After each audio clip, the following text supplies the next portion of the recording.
What is up, YouTube? Welcome back to Stocks by the Numbers. I wanted to do a quick update here on SoundHound because we just did our update here on STEM, and I kind of like to go hand in hand with these two because I know a lot of you are watching, owning it, thinking about owning it, trying to own it. Name of the company, SoundHound AI Incorporated, ticker symbol SOUN here on the NASDAQ. Stock closed right now about 2.25. It's up 7 cents, about 3% here on the day, having a nice little pop.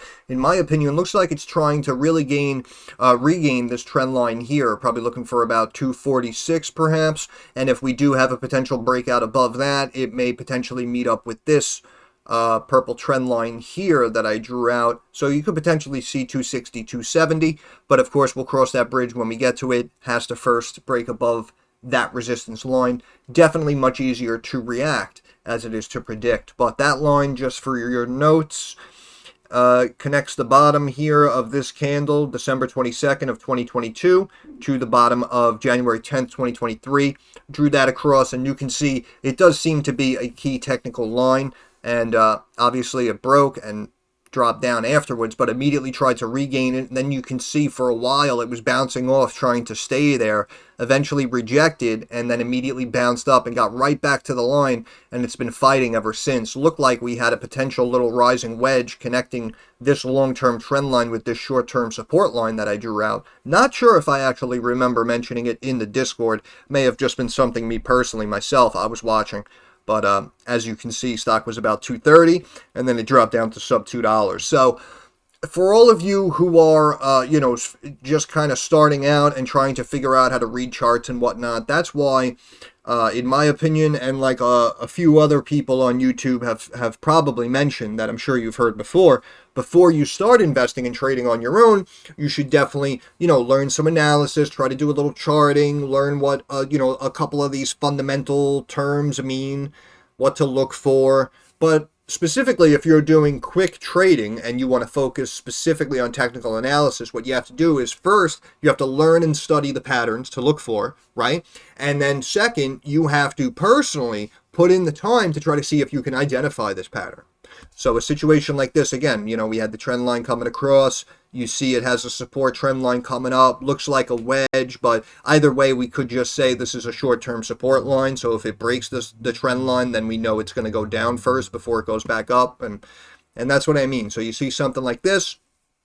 You do some paper trading, okay, I would have shorted the stock here at 230, and then you wake up a week later and it's down at $2. And it's like, holy crap, I got it right. Wow, I figured out how to do it, and now I got to look for the next one.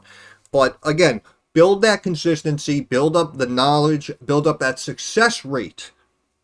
Don't just find like a head and shoulders pattern, see that you got it right, and then you're like, all right, I'm putting 10 grand in, let's take a shot. Like, no. Establish a track record of success. Don't be lazy about it. And I'm telling you, if you go back and you looked at like 5 situations and you were right on like 2 of them, you need more work. 3 of them, you need more work. You got to go at least 4 out of 5. If you can do 4 out of 5, that translates to 8 out of 10. That's an 80% success rate. That's better than the average advisor on Wall Street. Okay? So, and again, this is not, you shouldn't look at this like Chinese algebra, so to speak. No disrespect to anyone over there in China, but you understand what I'm saying. This is not something that you quote unquote cannot figure out and cannot do. Every single person watching this video can do what I do because I know that I'm not that special. So, like people always tell you, right? If I can do it, you can do it. There you go. But anyway, going off on a massive tangent like I always do. SoundHound, this is very interesting because first of all, about a week ago, apparently they spent about $25 million to acquire Sync 3, right? Now this company, SoundHound, has been around for almost 20 years, right? They had this vision. They said it was going to take 10, 20 years or whatever. They stuck to their guns. Now they're able to bring it to fruition. Now it seems like they're signing a lot of these brand name franchise companies exactly as they wanted to. And now currently they are in the state of business that they had the vision for 10 to 20 plus years ago. So obviously hats off to them, but more importantly, to stay the course, stick to your guns, know what you know, have that conviction, that confidence in yourself, your company, your technology, knowing that one day it's all going to pay off. To now get to this point and spend $25 million to acquire an even smaller company, I have to assume, in my opinion, they probably have 95, 98% high conviction that they're going to be able to utilize this new segment, immensely, and it's going to really help out their bottom line moving forward, especially for the long term. So I know a lot of people may be like, oh, they just bought this new company, you think it was good, you think it was bad. Chances are it's probably going to work out. But that's just my opinion, of course. Anything can happen. But this is an interesting scenario because we click on this article here, right? They talk about, yeah, you order through the app, you're talking to AI. Okay, great. Now, I want to show you something here. I've always wanted to pursue AI. Okay, that's the CEO speaking, who earned his PhD in electrical engineering from Stanford University and holds more than 90 patents related to voice technology. Investors were scared away when I told them this technology would take 10 years, he said. But once it took place, we have $500 million in funding, and we've been approached more than 10 times about being acquired.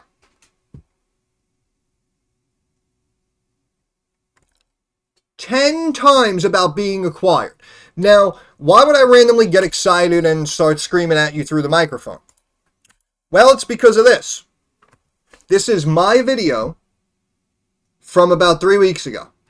Snap and Netflix. This right here, these two paragraphs, much, much more positive than people may think. So first, SOUN allows Snap to automatically generate captions for videos recorded on Snapchat, letting users add text overlays that match their voice and enhance their stories. And of course, we also have the Netflix benefit here from SoundHound AI technology, as it provides voice control and search capabilities for Netflix's streaming service on devices such as set-top boxes and smart TVs. So now they're showing you that you have fast food franchises that are obviously utilizing this technology. And of course, on top of it, apparently it enhances the experience for users on Snap and also enhances the experience and a little more ease of access, a little more convenience for a company and a service like Netflix. So now this is interesting because, first of all, now you have brand name tech companies and brand name fast food franchises beginning to use SoundHound AI's technology. And of course, on top of it, the fact that it's so beneficial to these two companies now, in my opinion, puts it in the realm of a potential buyout target.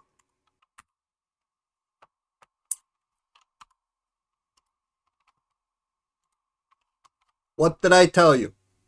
Huh? What did I tell you? When you bring something this beneficial to an entire sector, one of two things are going to happen.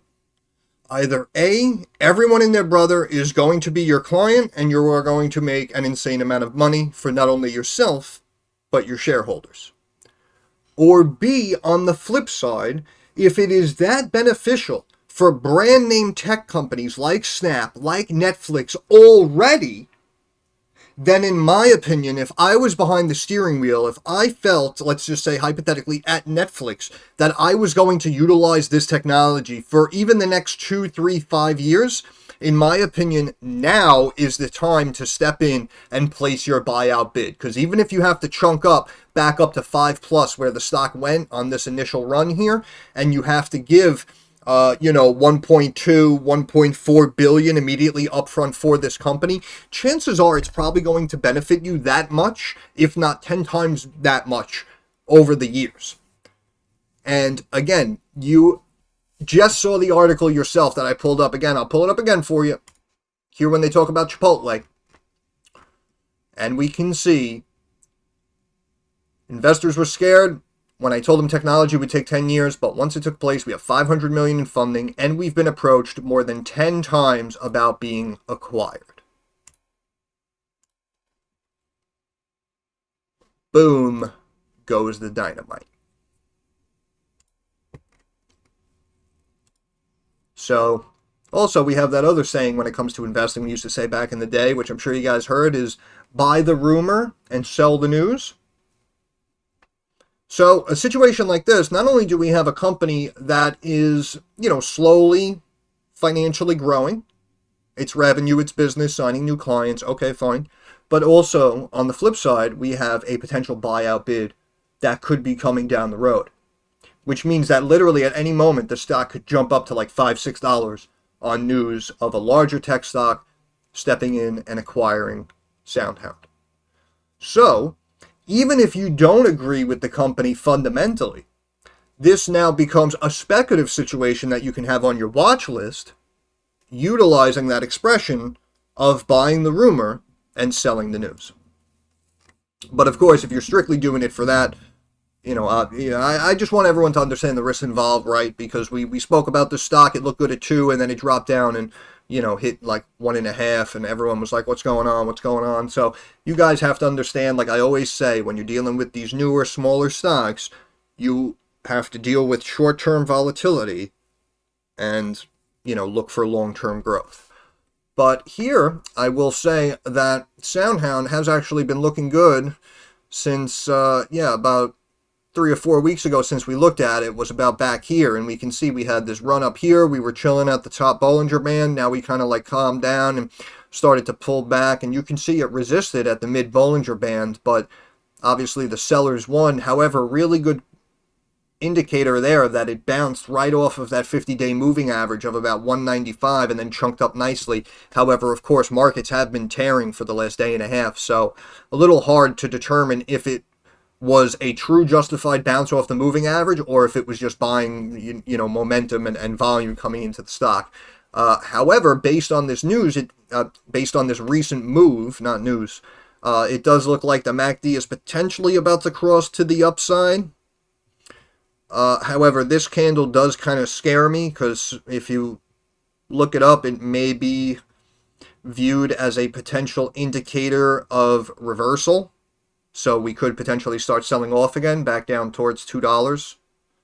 But obviously only time will tell. But over time, unless markets really pull back and everyone starts dumping shares, in my opinion, we could potentially retrace back to this 200-day moving average here, 248. I do think it's possible. And of course, if the stock is able to be up slightly moving forward again, that MACD cross could help just add more fuel to the fire and really help it gain some more bullish momentum. RSI here on the daily sitting at about 58, so we do have more potential to climb. Switching over here to weekly, you can see the stock is still below the 50-day moving average and had that rejection a couple of weeks ago. However, it is bouncing and staying above the mid Bollinger Band here of about 205. So while there are maybe 1 or 2 negatives on the technical side, there are, of course, a few positives as well.